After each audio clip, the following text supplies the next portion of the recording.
नमस्कार प्यारे बच्चों, कैसे हैं आप। आशा करती हूँ अच्छे होंगे। तो आज हम करेंगे कबीर के दोहे का अभ्यास कार्य। शुरू करने से पहले आपसे गुजारिश है, चैनल को सब्सक्राइब करें, अपने दोस्तों के साथ बांटें और लास्ट में एक कमेंट ज़रूर लिखें। धन्यवाद। पहला प्रश्न, किसके प्रताप से सब दुख दर्द मिटते हैं। उत्तर, सतगुरु के प्रताप से सब दुख दर्द मिटते हैं। संत कबीर के गुरु कौन थे। कबीर के गुरु रामानंद थे। कबीर किस पर बलिहारी होते हैं। कबीर अपने गुरु पर बलिहारी होते हैं। अगला प्रश्न, माटी कुम्हार से क्या कहती है। माटी कुम्हार से कहती है कि तू आज मुझे रौंदता है, एक दिन ऐसा समय आएगा कि मैं तुम्हें रौंद दूंगी।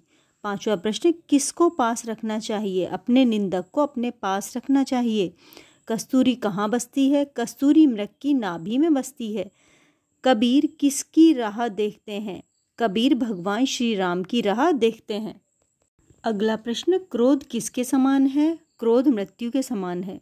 दुख में मनुष्य क्या करता है। दुख में मनुष्य भगवान का स्मरण करता है। कबीरदास के अनुसार किसकी जाति नहीं पूछनी चाहिए। कबीरदास के अनुसार गुरु की जाति नहीं पूछनी चाहिए।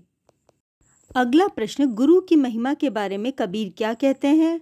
गुरु की महिमा के बारे में कबीरदास जी कहते हैं कि गुरु के प्रताप से सब दुख दर्द मिट जाते हैं।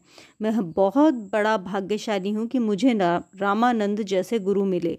गुरु भगवान से भी बढ़कर होते हैं, क्योंकि उन तक पहुँचने का मार्ग गुरु ही बताते हैं। गुरु और गोविंद दोनों मेरे सामने खड़े हैं, तो मैं सबसे पहले गुरु को प्रणाम करूँगा, उसके बाद भगवान को प्रणाम करूँगा, क्योंकि गुरु ही मार्गदर्शक होते हैं।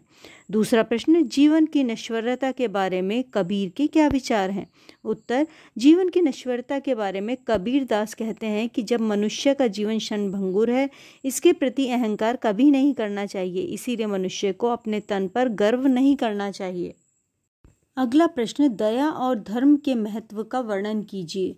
दया और धर्म के बारे में कबीरदास जी ने बताया है कि दया और धर्म में दोनों मनुष्य के अच्छे गुण हैं। जहाँ दया होती है वहाँ धर्म होता है, जहाँ लोभ होता है वहाँ पाप होता है, जहाँ क्रोध होता है वह काल देता है, जहाँ क्षमा होती है वहाँ ईश्वर होता है। इसीलिए ईश्वर के प्रति प्राप्ति के लिए दया और क्षमा को अपनाना चाहिए, लोभ और क्रोध को त्याग कर देना चाहिए। अगला प्रश्न, समय के सदुपयोग के बारे में कबीर क्या कहते हैं। समय के सदुपयोग के बारे में कबीरदास ने बताया है कि हमें समय का सही सदुपयोग करना चाहिए, यानी जो काम कल करना है उस काम को आज ही कर लेना चाहिए। जो काम को आज करना चाहिए उस काम को अभी कर लेना चाहिए, क्योंकि कल क्या होगा कोई नहीं जानता। यह दुनिया पल भर में प्रलय हो जाएगी।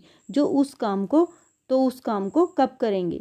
अगला प्रश्न, कबीर के अनुसार ज्ञान का क्या महत्व है। कबीरदास जी ने ज्ञान के महत्व के बारे में बताया है कि साधुओं की कभी जाति नहीं पूछनी चाहिए। अगर पूछना है तो उनसे केवल ज्ञान पूछ लेना चाहिए, जैसे म्यान में तलवार का महत्व होता है। म्यान का आगे है, संदर्भ स्पष्ट कीजिए। माटी कहे कुम्हार से तू क्या रौंदे मोए, एक दिन ऐसा होएगा मैं रौंदूंगी तोए। प्रसंग, प्रस्तुत दोहे को कवि कबीरदास द्वारा लिखित कबीर के दोहे पाठ से लिया गया है। संदर्भ, प्रस्तुत वाक्य को कबीर ने लोगों से कहा है कि कभी भी किसी को कमज़ोर समझकर नहीं सताना चाहिए। स्पष्टीकरण, प्रस्तुत पद के माध्यम से कबीरदास ने बताया है कि कुम्हार मिट्टी को रौंदता है, तब मिट्टी कुम्हार से कहती है कि तुम मुझे आज रौंदते हो, एक दिन ऐसा समय आएगा कि मैं तुझे रौंदूंगी। विशेषता, किसी को छोटा और कमज़ोर समझकर नहीं सताना चाहिए, नहीं तो जिस दिन उसमें आपके प्रति हिंसा जाग जाएगी, उस दिन आपके लिए हुआ सिर का दर्द या मृत्यु का कारण भी बन सकता है। आगे है, कस्तूरी कुंडली बसे मृग ढूंढे वन माही, ऐसे घटी घटी राम है दुनिया देखे नाही। प्रसंग, प्रस्तुत दोहे को कवि कबीरदास जी द्वारा लिखित कबीर के दोहे पाठ से लिया गया है। संदर्भ, प्रस्तुत दोहे में कबीर ने लोगों से कहा है कि तुम भगवान को बाहर खोजते हो, लेकिन भगवान कहते हैं मैं बाहर नहीं हूँ, मैं तुम्हारे अंदर हूँ। स्पष्टीकरण, मृग की नाभि में कस्तूरी रहता है, उसकी खुशबू चारों तरफ फैलती है। मृग कस्तूरी को खुशबू पाने के लिए पूरे जंगल में भटकता है, पर उसे पता नहीं चलता कि खुशबू आ रही है उसकी नाभि से ही।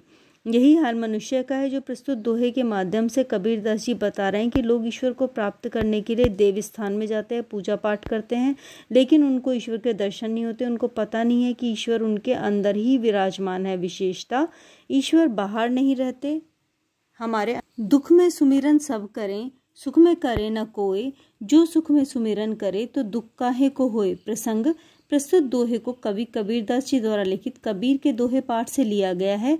संदर्भ, कबीरदास ने लोगों से कहा है कि सुख में सुमिरन करो तब दुख कभी नहीं आएगा। स्पष्टीकरण, प्रस्तुत दोहे में कबीरदास ने कहा है कि सभी लोग दुख से में भगवान को सुमिरन करते हैं, सुख में भगवान का सुमिरन कोई नहीं करता, इसीलिए भगवान दुख देते हैं। अगर हम सुख में भगवान का सुमिरन करते हैं तो दुख कभी नहीं आएगा। विशेषता, कबीरदास ने लोगों से कहा है कि सुख में भगवान का सुमिरन करो तब दुख कभी नहीं आएगा। इसी के साथ ये अध्याय समाप्त होता है। आशा करती हूँ आपको अच्छा लगा होगा। चैनल को सब्सक्राइब करें, कमेंट लिखें और शेयर करें। धन्यवाद।